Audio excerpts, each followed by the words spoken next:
Yeah, so I've been realizing that a lot of people have been failing to raid ancient cities because of this guy, the Warden.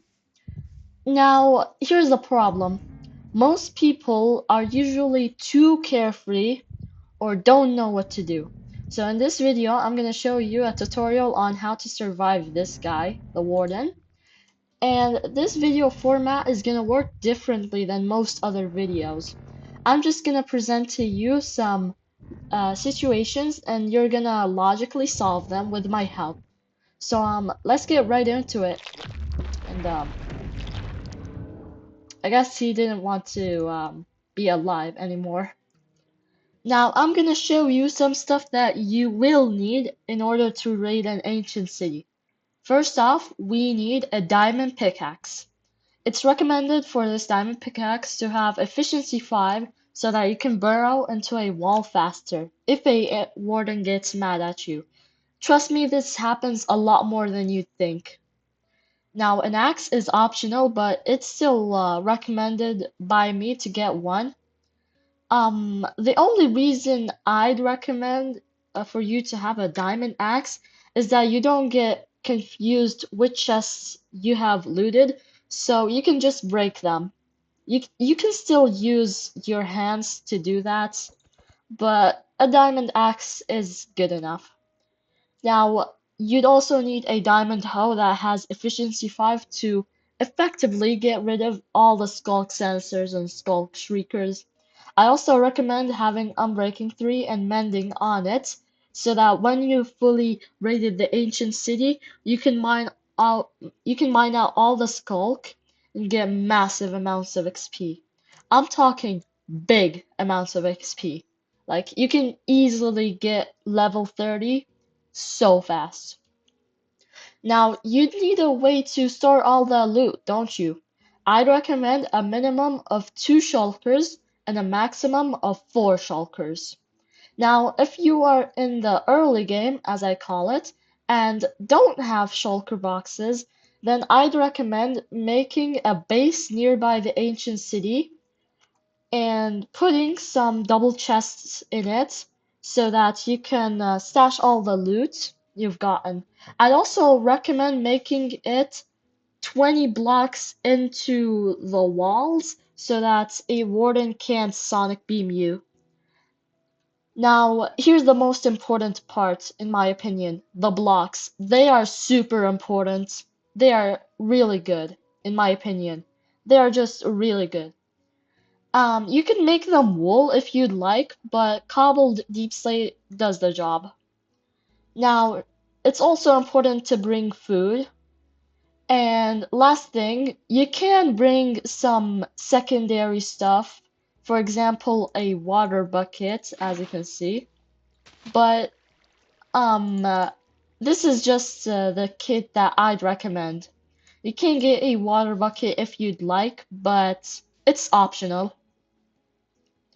And now I'm gonna present to you the logical situations that I'm gonna help you with in order for you to think better about how to take out the skull shriekers and raid the ancient city faster. Now, here's a situation you're always gonna be met with. One skulk shrieker and one skulk sensor. Now, what I'd recommend is grabbing your diamond hoe, getting close to it, but remember to be crouched because you don't know if there's any skulk sensor nearby that might activate it. And also, the key thing is patience. Be patient. Now you're just gonna get close to it, and now you have two options. Whether you can break the skulk sensor or break the Skulk Shrieker. In my opinion, a Skulk Shrieker is more dangerous than a Skulk Sensor, so I'd break it. And as you can see, now this Skulk Sensor is completely useless. Now you can jump around, do whatever you want, basically. Nothing's gonna happen. And that's how you can get rid of one Skulk Shrieker and one Skulk Sensor. Now, if you're gonna be met with two skulk sensors and one shrieker, the correct thing to do is break the skulk shrieker. I also forgot to go into survival mode for the last example, so sorry. Now, as you can see, it's two Skulk Sensors and one Skulk Shrieker. What I'd not recommend doing is breaking one of the Skulk Sensors, because as you can see, it's gonna activate it. So the correct thing to do is to not break it, and then uh, break this one, the Skulk Shrieker. Because what is two Skulk Sensors without a Skulk Shrieker? Now we know how to dodge two Skulk Sensors and one Skulk Shrieker. Now you might be asking, what if it's two Skulk Shriekers and one Skulk Sensor? Well, that's easy. You can just sneak up and break this Skulk Sensor.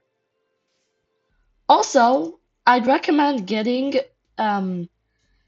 what you call it, a Swift Sneak 3 leggings if this is your second time raiding an ancient city, because they are super useful for saving time.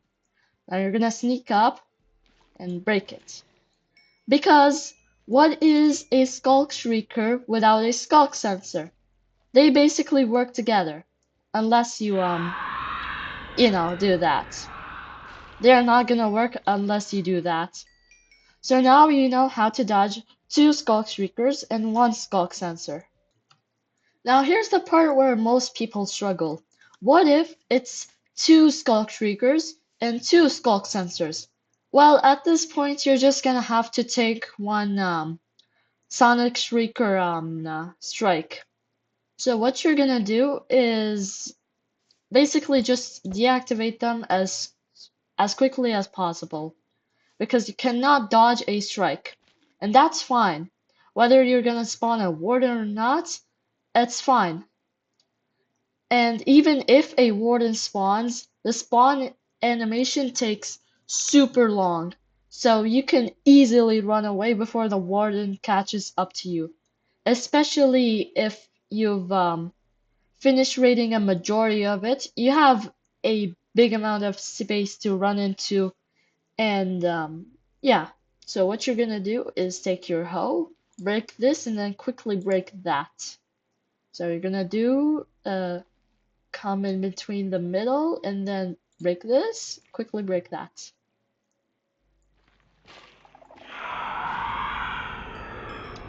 Now it's fine, we already activated a Skulk Sensor. You can go ahead and break these. Now, whether or not you've spawned a warden, it's fine. If you've spawned a warden, the best thing to do is just to run away from him. Imagine there's a warden there. Just run away from him, go wherever you want, wherever you need, and just chill until you hear a specific sound indicating that he's left. It's like a really weird sound. I'm sure you can know whether he's left or not. Also, a very good thing to know is that the warden usually sniffs and beats his heart. So that is a good whenever that stops, that's a good indicator that he's left. And then you can continue your ancient city raiding journey. Also, fun fact, Skulk actually drops less XP than a Skulk Catalyst. Now you can't really see the difference because I'm at 113 levels for some reason, but it gives you more XP, just trust me. And I've actually finished the tutorial, and for more, Skulk Shriekers and Skulk Catalysts, you're just gonna repeat the same thing. Just break all of them really quickly, and just pray to God that this works. Also, do not follow this tutorial if you are planning to do it on a hardcore world. This tutorial is a little bit carefree. So yeah. Only do it if you have faith in your abilities of being a Minecraft pro and all that. Before I wrap up this tutorial, there is some stuff I want to mention. First of all, this tutorial works for both Minecraft Java and Bedrock. though I found out that for me it works better in Java. Sorry, Bedrock, I meant. Um, I don't know. I tested it more in Bedrock, and yeah. Second, use your surroundings to your advantage.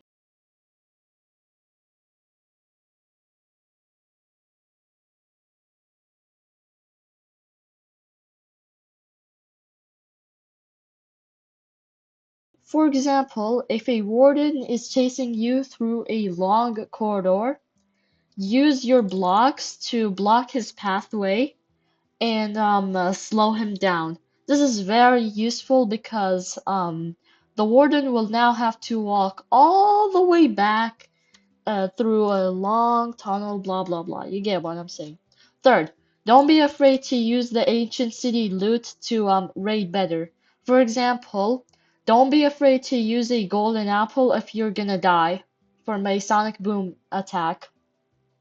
Fourth, it is highly recommended by me to use Swift Sneak leggings if you have them. If this is your first time raiding, yeah, good luck, because Swift Sneak is very important, even though I usually raid without them. Fifth, I was almost gonna forget this one. Fifth one, no other mob except you or entity can activate the Skulk Shriekers. So don't be afraid if you see a bat flying around. He's not gonna activate nothing. If anything, I think he's gonna help you if the warden is locked onto you. So yeah, that's the tutorial. Bye, have a great day, and I'd love to see your experience in the comments.